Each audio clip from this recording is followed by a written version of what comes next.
Hi there, it's KPB and I am now 4 months into my weight loss journey via Monjaro. Now the thing that I am struggling most with is the brain. Monjaro is making me feel full, so why am I still sometimes eating anyway? I spoke to a friend of mine, Jemma. She is a 40-something-year-old lady who is on a journey with the NHS. The NHS provide Wegovy if you meet certain criteria. What are those criteria? We'll find out in a minute. And as part of that story, they will also provide you with counselling. And I was keen to see what that involved. So here is my conversation with Jemma. We'll find out all about the NHS process with Wegovy, what it looks like, and the psychological side of having support on your weight loss journey. By the way, I will pop back here to ask the questions. For the first 10 minutes or so, I can neither confirm nor deny. It's because I forgot to press record on my camera. Hi, Jemma. Hi, Kev. Thanks for agreeing to talk to me. So my first question for Jemma was, what made you decide to use medical support for your weight loss journey? My main thing is I broke my leg a couple of years ago. I've got a really bad knee. I need an operation on it. I can't have that because my BMI is too high. Right. I have been overweight for the best part of probably 25 years. I think when we met, I was probably fat then.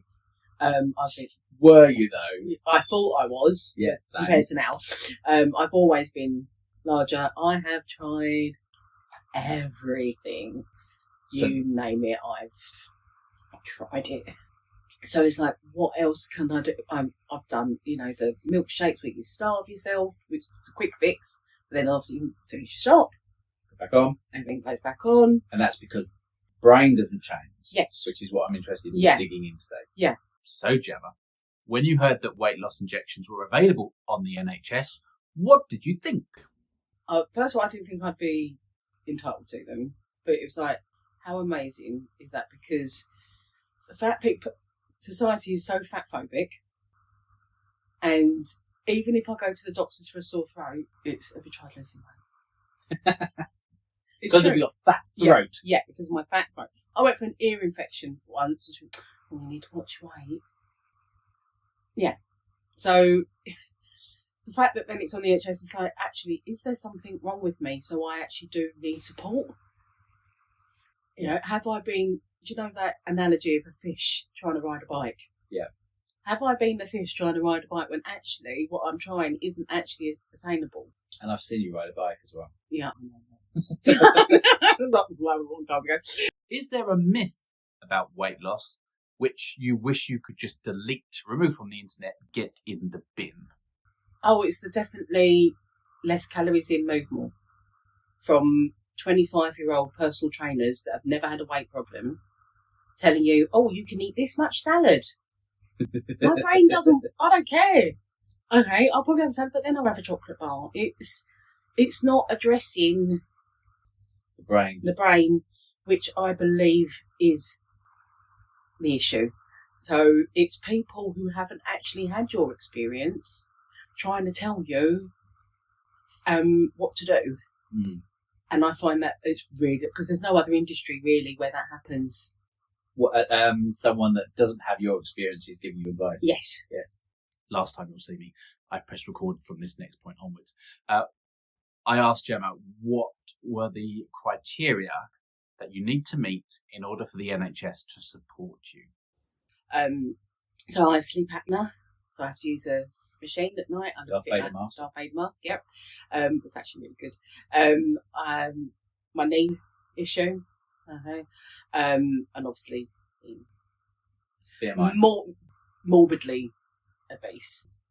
You have to do, I don't know if you're aware of 4 tiers.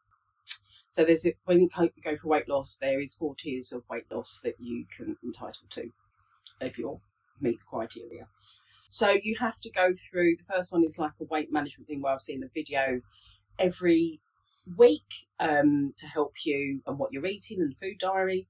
Then I had tier 2 weight that was another like online thing. So these are processes that you have to go through to get to this. before you get. Yeah. Oh, okay. So then tier 3, which is, so I'd done the milkshakes, and the injections weren't around at that point. And then I'm entitled to tier 4, but there's no funding in Essex for tier 4, which is gastric weight surgery. Okay. So this is the only other thing that I can do and what they can help me. Right. Okay. Yeah. And so, as part of this process, Mm-hmm. the NHS require you to do some form of counselling. Yes. So this is, it's referred to a company, I'll call it Second Nature. And what they do, you have to have 12 weeks of behavioural therapy. So they ask you if it's emotional eating, that's what's got you to where you are in the first place. And are you self-aware enough to know exactly what They your ask you causes They are? ask you questions. So you have like a questionnaire. The woman talks to you on the phone, kind of puts you into categories, I guess.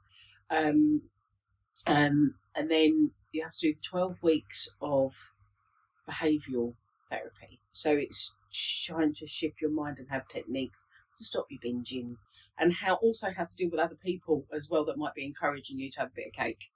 Okay. It's like techniques to use to say, if I've told you no, it actually hurts my feelings. You pushing that piece of cake on me, I'm not going to eat it. Yeah. Please stand by my decision. Wind your neck in, bitch. Yeah, exactly. Okay. Yeah, which I find that really difficult because I'm a people pleaser. Yeah. So I find that really, really hard because I just go, and sometimes as well, your brain just wants it. Mm. And you want to, Yeah. when that thought is then reinforced by you wanting to make someone else happy, straight it goes down. Yeah. Yeah, I'm with you on that. And it's things like seeing food as we all see like things as a treat. So it's your birthday, you have birthday cake.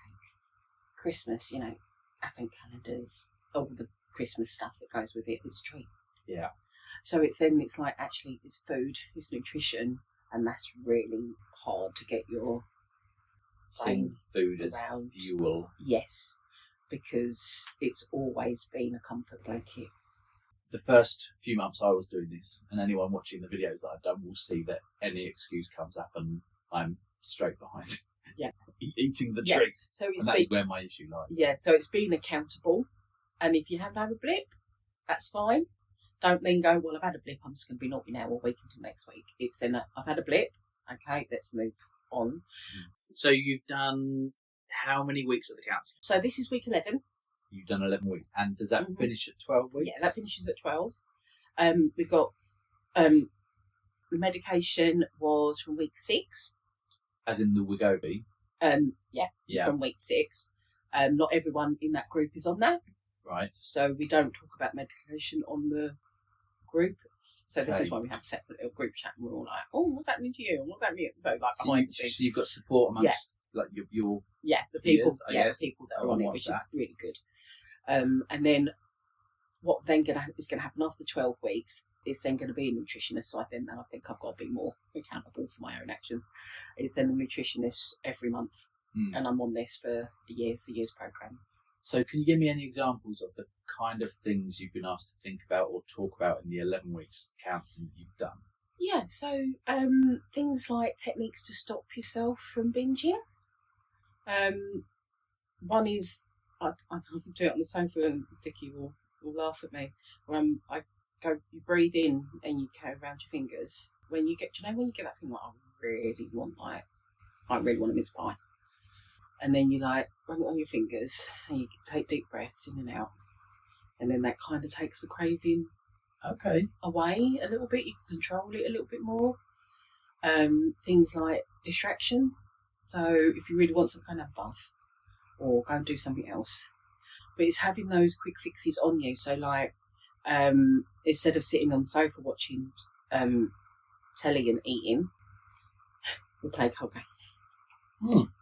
We're doing something together that's not then. I'm not thinking about food. They do also. It uses up more of your brain. Yeah. And it's not one of those things where you can do two things at once. Yeah.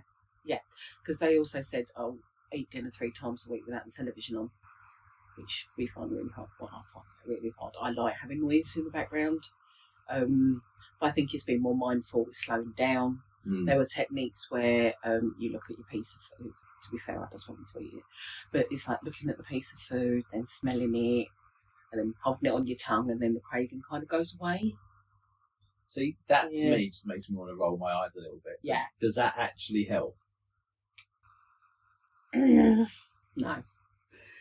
I'll be honest, no, it doesn't. Because when you're going through, when you're hungry and you want a bit of food, and your brain's saying, "I want food," the last thing you're going to do is, "Oh, this is my nice piece of food. Let me just sit and sniff it for a while." I think what tends to happen before the injections, if I wanted like a bar of chocolate, because I want it to be good, I don't know, I'll have yogurt because that's not so bad. And then about half an hour later, I'm like, it's the itchy brain. Yeah. Going, you need something. Something's not satisfying me. I have banana. And I've had a banana. Then it's like a couple of crackers. I have a couple of crackers tide me over till tea time. Yeah. And then it's like, still bloody hell, I'll eat that chocolate bar or packet of crisps, whatever it is. Yeah. But then I've eaten a banana, yogurt. I've eaten all those things where actually, if I just satisfied my craving straight away, I wouldn't have eaten all of that other stuff. Yeah. So it's So it's not the restraint. That makes sense. Was there any surprises going through this, or did anything get dragged out of you that made you think, "Oh, hold on a minute, that's something I've not really thought about"? Why you do it? Because I've had to write down, and I'm not very good at writing down stuff. I know you love writing stuff. I love writing stuff down. Where I find reflection really difficult because I've got to be accountable. I've got to be accountable for reflection. Right. I find that really tough. Well, there's strength in words. Yeah. And if you write it down, there's power behind it. Yeah, it's really tough. So it's then looking at the times, when am I having... Because I go, I don't binge. Well, actually, if I've had a bag of Revels, you probably have... It might not look like what you think a massive binge would look like, but that might be like if... Let's say Dickie's out for the night. Because what I've done, I know if I buy petrol on the way home, I'll go into the shop and buy sweets. But if I buy petrol in the morning, I won't. Interesting. So it's habits as well. Yeah, so it's habits. So it's like I know if I'm on my own, I'm more likely to dish myself up a bigger portion or have something else because there's no one there being accountable. So it's having accountability for yourself, and that is really hard.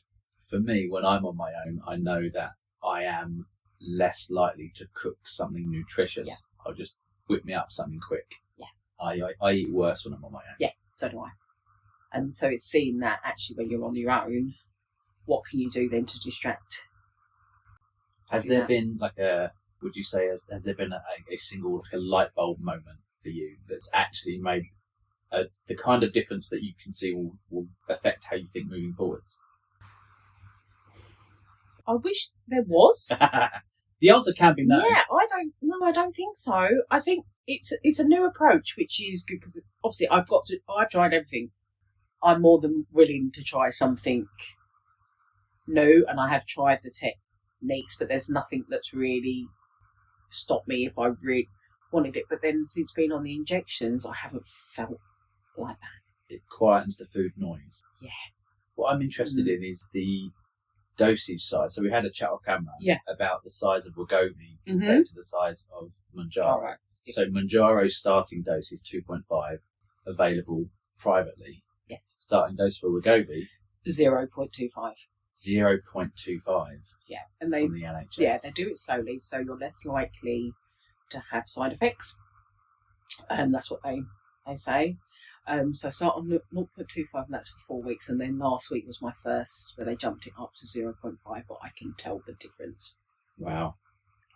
So for the Mounjaro, starting off at 2.5, they list the same reasons you start off low. I think the highest dose is 15. Wow. 50. So I think the highest I'm going to get is 2.5.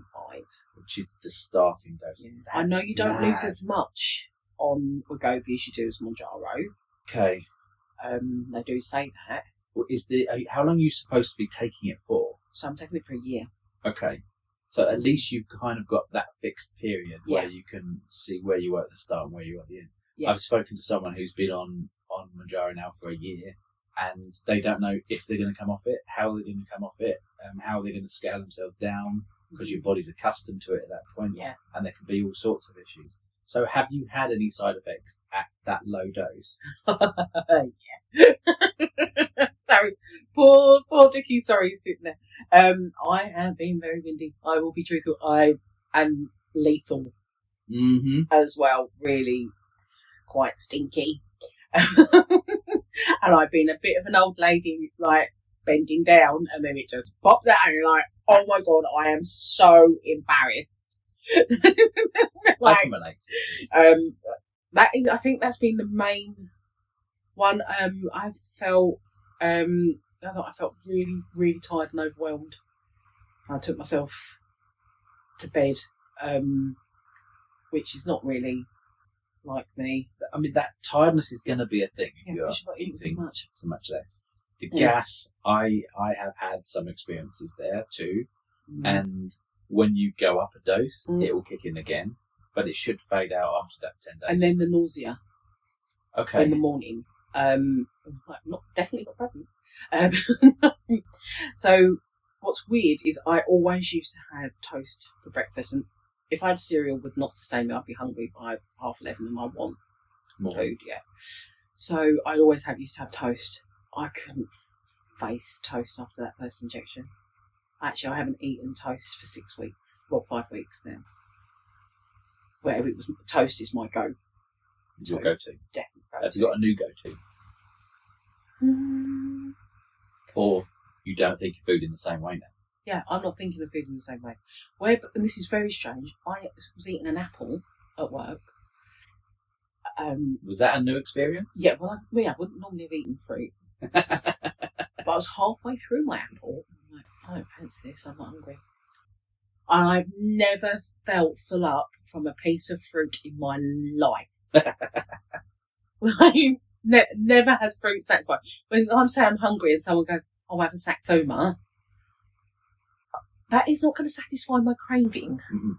But all of a sudden, your relationship with food is different. Yeah. Before I started, I was nervous about those changes because I knew how much enjoyment I got out of that and the social side of things. And I was worried about what it would do to me not wanting those things. Yeah, because we went for a festive afternoon tea on Saturday. We love an afternoon tea. It's our Christmas present to ourselves. And I was really hungry going in. I'd had a little small breakfast, hadn't had anything else, and I was right and hungry. Had my sandwiches, right, and I was like, "Oh, okay." And then I had a stone, but done it in half. I ate. I was halfway through, and I'm like, "God, I don't fancy anymore." Did you ask for a doggy bag? We got boxes. I'd never asked for a doggy bag before, but now I am asking all the time. What is this about? Okay, I did manage. There was a mini pavlova and there was a mousse. I did eat that, I brought cake home and lots of it. I've never had that. I want to stop eating before ever in my life, right? And because I could carry on, so yeah, it was very, very, very weird. Do you think people who aren't necessarily overweight, do you think they understand the psychological side of weight loss, or is everyone too busy concentrating on the numbers? People who aren't overweight don't get it. They can go to Marks and Spencer's and buy themselves some jeans, not a problem. Right. I can't. Do you know how many shops in Chelmsford I can buy clothes from? Go for it. One, which is what I call the fat shop.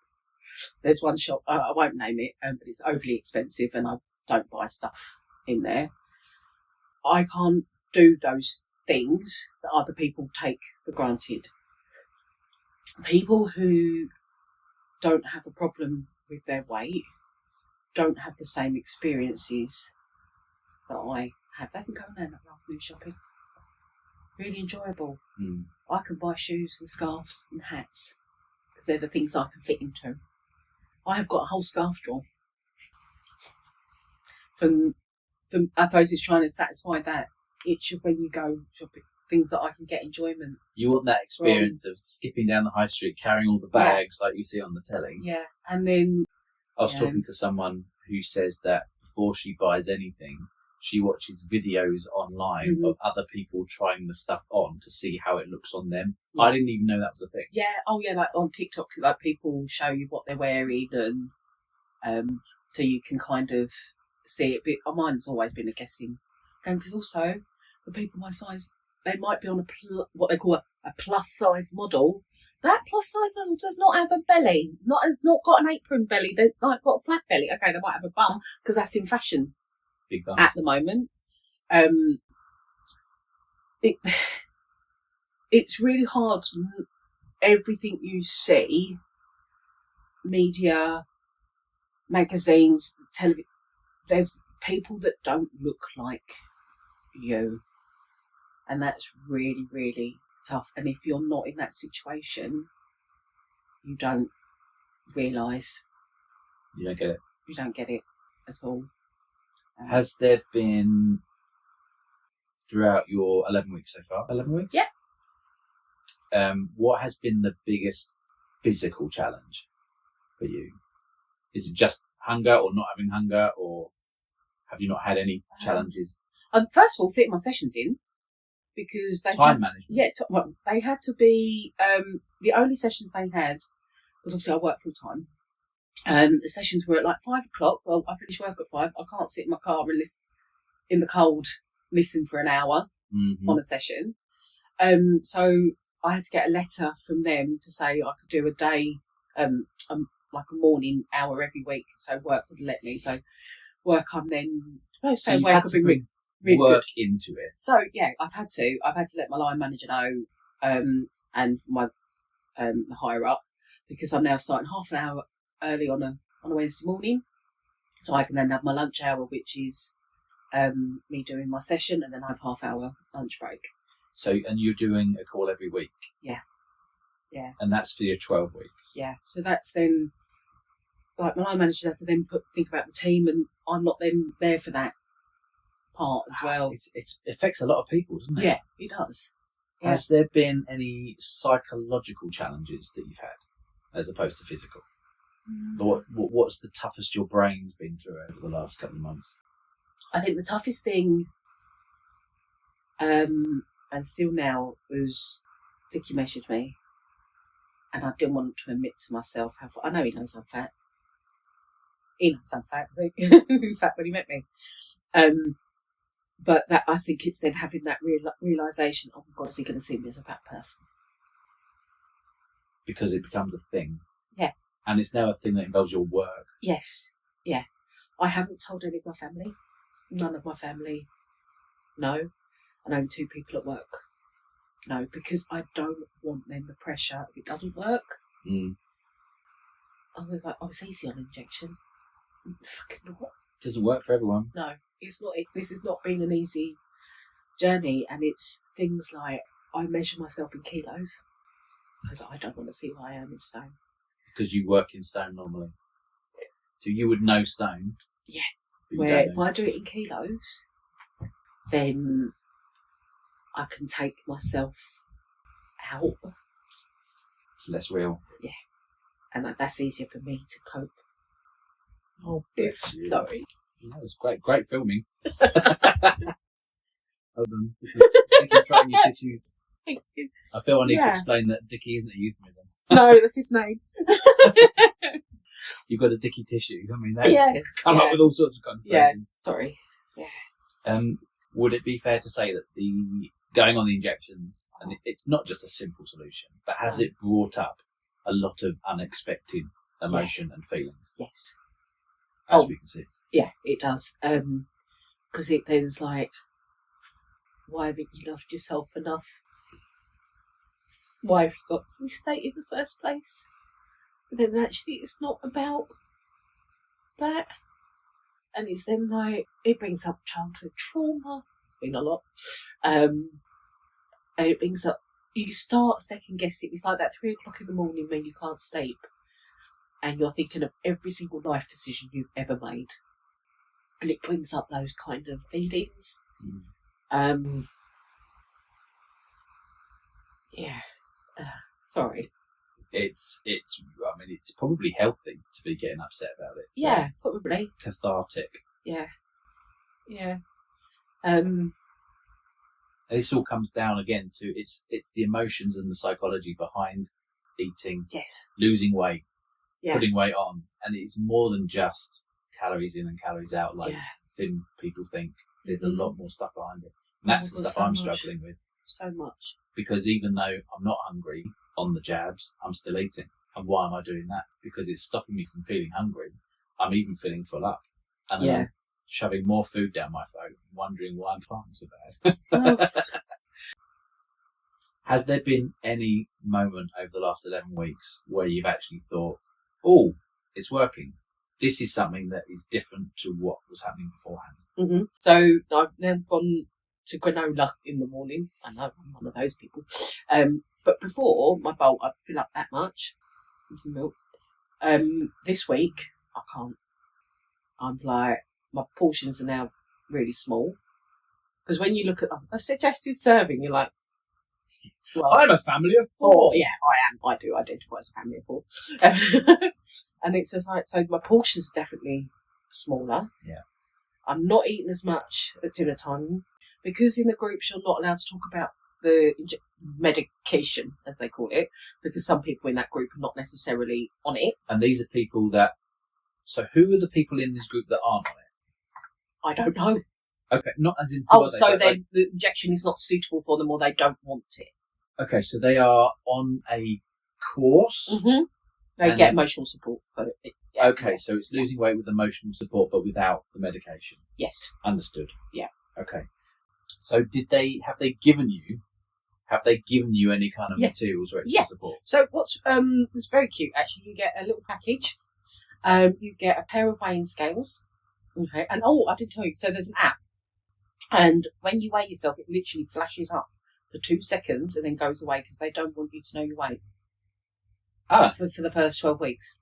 It's not about the numbers. Yeah, not about the numbers. Which I found really interesting. They also give you this little cookery book with healthy recipes in and gives you quite nice actually. But it shows you like portion sizes, but it's also what needs to be on your plate. You can eat butter on this. Yeah, I know. As people on diets, oh my god, yeah. Butter's good. You can eat creamy sauces. You know, you can have a mushroom pasta. That's fine. So it's nice. Yeah, there is. To be fair, we haven't cooked anything out of the oven. People looking at it going, we must do that. It looks really nice. So I think maybe when we're on the nutrition bit, that'll help. You also get this workbook. Okay, so this is every week. And it goes through you've got emotions. Literally, it's a workbook to fill out. Yeah, I love a workbook. Yeah, you'd love this. It also has little videos, support. You have diary cards, writing down what's gone well, what hasn't gone well. What's this? What would your life look like if weight wasn't such a struggle? Oh God, this might make me cry. Oh, okay. You read that? I can't. So this is what you wrote. This is what I wrote. Week 3. What would life look like if weight wasn't such a struggle? How would life be different? What would you find yourself doing more of? And what would you find yourself doing less of? And you have written, I could go on walks with my partner, not be a burden. Clothes would fit. Shopping will be less stressful. I could do more. I could be kinder to myself. I'd have confidence and I would have respect. You definitely need to be kinder to yourself throughout the whole journey. That isn't a destination. Yeah, I know. So yeah, so you get this one. So yeah, so this is you have to like, and I'm not very good at reflection. Thank you. So, and then but what kind of happens? They then send you the slides of that week every week as well. There's a podcast to listen to on the app every week as well. So you are getting that support, but it's making sure you're putting it in. So they give you lots of. This is different to anything else I've ever done. It's multi multi-approach, isn't it, in terms of the support? Yes. And the book is forcing you, I'm assuming you have to fill it out, it's forcing you to consider things that perhaps you have been avoiding thinking about. Oh, God, yeah. Yeah. And I am an avoider. I will stick my head in the sand until it goes over. So this is actually, it is the taking, I've been saying, the accountability for yourself. And yeah. You were saying earlier on that you haven't told your family. No. And you haven't told many other people at No. work. Are you okay with them finding out? Yeah, I'm going to have to be, aren't I? Firstly. Yeah. And the people that you have told, have they commented? What have their thoughts been?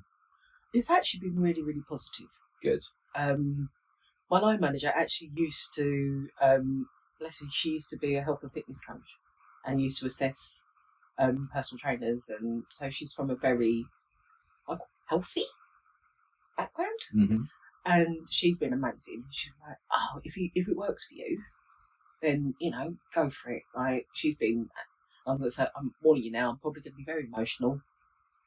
I do find myself crying quite a bit. Mm-hmm. But she's been, I'm going off the topic, she's been amazing. Actually, everyone has been positive about it. Good. But it is having that scary, you're cheating kind of thing. thing. People have told me I'm cheating, but... Is it cheating if it works? Well, the analogy that I was told, and it's spot on, is if you wanted to quit smoking, you put on patches. Yeah, you would. And if it worked, great, and if it didn't, you try something else. Yeah, or you go off it, and if you start smoking again, you put on another one. Yeah. Why is it any different to try your medication? If it works, great. If it doesn't, yeah. Or if it does, go back on it again later. If you start putting it back on again. And the thing is, the medication, it's hormonal. So is there something that we don't have? Obviously, this GLP-1 that we don't actually have. So it's not cheating because we don't have it. It's giving us what we need. Yeah. So can we look at briefly why have you not told your family? The pressure of failing. So this isn't a reflection on them. Oh no, not at all. It's a reflection of how you feel they might look at you. Absolutely. Yeah. I would love in 6 months to turn up and go, hi, I look like Jessica Rabbit. Good look for you. I know, this that's what I'm aiming for. Right. Yeah. You'd love that, wouldn't you? But it's the pressure, because then it's you're going to eat that.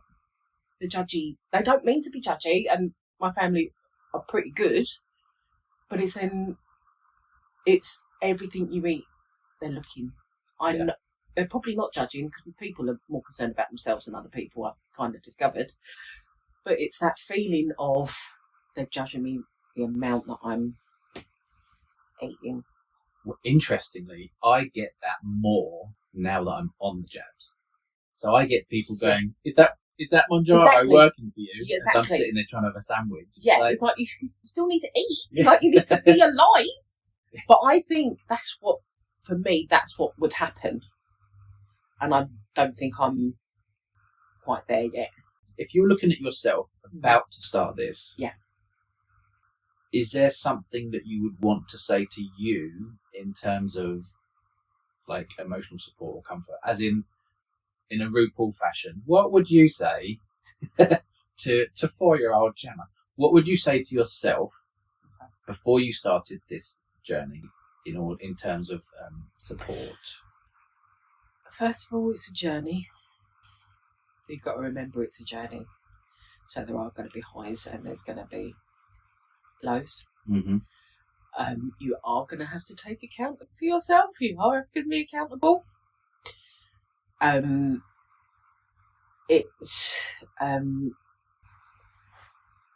thinking how it's affecting other people in my life as well, because maybe I should have told my family, because they probably will be supportive of me. I've actually taken that away as an option, so maybe I would have, and then I'm thinking just from listening to you that you might want to say a few kind things to yourself, just to kind of like say, you're okay. There's nothing wrong. Yes. That's the kind of thing. Yeah, that I'm I do need to you... be kinder to myself. I'm my own self-saboteur. Is there?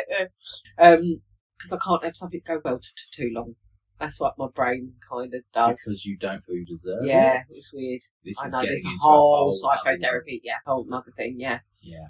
So you said success for you is Jessica Rabbit. Oh my god, yeah. Imagine. Do you have so this is going to be a cartoon fictional character that doesn't exist? Yeah. My goal is to be drawn. Like, okay, realistically, though, is that kind of where your head is at? Do you know what? Realistically, it'd be really nice to be able to buy clothes in a shop where everyone else shops. That'd be really, really nice. Sitting on an aeroplane without the person next to them then wanting to spread their legs because they know that they're not going to have enough room. But I try and make myself really small. Right. Anyway, and I sit on the aisle. Because again, all the stuff that other people don't think about. Yeah. Not being able to have to ask for the seatbelt extender on the plane would be nice. Right. Because they're not good enough. So basically, your ultimate aim is just really to be what everyone else is. Yeah. Yeah. It would be nice to be treated the same because people don't realise things that they think are helpful or what they say actually really affects you. Can you give me an example? Oh, but you've got a pretty face. I didn't say I weren't ugly. I said I'm fat. Excuse me. I'm not fat. I'm overflowing with awesomeness. Yeah, and fat is just I can use fat myself because that's what I am. But if somebody else uses the word fat for me to describe me, it's rude. Yeah. Do you feel like the counselling that you've had has helped you at this stage of the journey? Yeah. Do you feel like what counselling will continue to help? Yes, I think it's when I stop. It's then having those mechanisms in place because it's become a habit. Choosing healthy things as opposed to like the Saxuma over a packet of crisps because my brain is then used to it.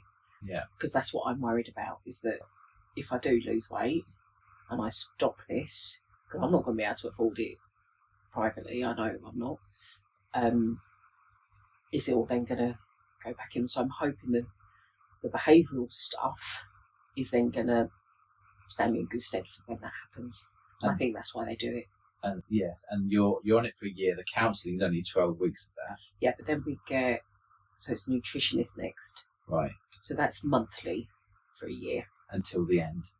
And so they will be able to kind of like answer your questions and keep you on top of... Yeah.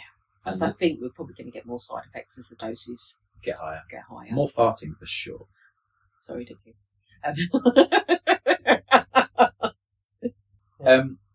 So if there is someone watching the video considering doing this, what is the actual physical process to apply? Right, so you need to go to your doctor. So they referred you then to the tier 1 weight management. Okay. And then because of my leg, I need to lose weight. So the consultant is then put in, she needs to lose weight to be able to have her. So the longer term plan for you is also lose the weight to get your knee operated. Yeah, absolutely. So then I can walk properly and do all the fun things that I want to do because it's stopping me doing that at the moment. And things like at parties, I love dancing. I can't dance as much as what I used to do. So I'd like to be able to, do ups upside your head without worrying about getting up off the floor. That would be lovely. Because I can get down there. I can't get back up. Yeah. That's like, okay, so this hypothetical person that we're talking about who is looking to sign up for the first time and they're going to go with the doctor. Yeah, go to the doctor to get referred. Is there anything that you would like to say to them from being 11 weeks down on that road? It's going to take work. This is not an easy fix. It's not. You have to put the work in to see the results. It's not, if you don't commit to it fully, it's not going to work for you. Be prepared to have highs and lows. You probably will get snappy. You probably will get emotional, cry for no reason. You need your people to be there for you and to understand that it's going to be changes. You can't do what you normally do because you've been doing that all the time and that don't work, does it? So you need to have support from people. By doing that and telling other people, you are taking the shame out of it. Yes. And that is the thing that I think we'll all start with. One of the reasons I've put everything out there is because then it's not a secret. I don't have to feed it in my head with negativity because it's all out there. Yeah. So you can't shame me on it because it's not something I'm ashamed of anymore. Yeah. That's really cool. Thank you. I'm so proud of you. Is there anything that we've not covered that you would like to talk about? Any last thoughts that we'd like to end the video on? Be kind to yourself. I think that's a lesson we can all take away. Yeah. Nice one. Thanks, Jemma. Oh, you're welcome, Kimmy. Oh, I love you. Oh, thank you, Jemma. So that is a good message to end us on. Be kind to yourself on your weight loss journey. And even the simple solution is not simple. It will be effort. You will work hard and you will need the support of people around you. I hope that information has been useful to you if you are starting this weight loss journey. Good luck to you if you can get on the NHS as well. Super helpful if you can have that extra support. Like, follow and subscribe. If you've got any comments, put them below. If you don't want to be public with your comments, you can email me directly on inquiries@kpbpresents.com and I will speak to you there instead. Until next time, ta-ra. I'll see you then.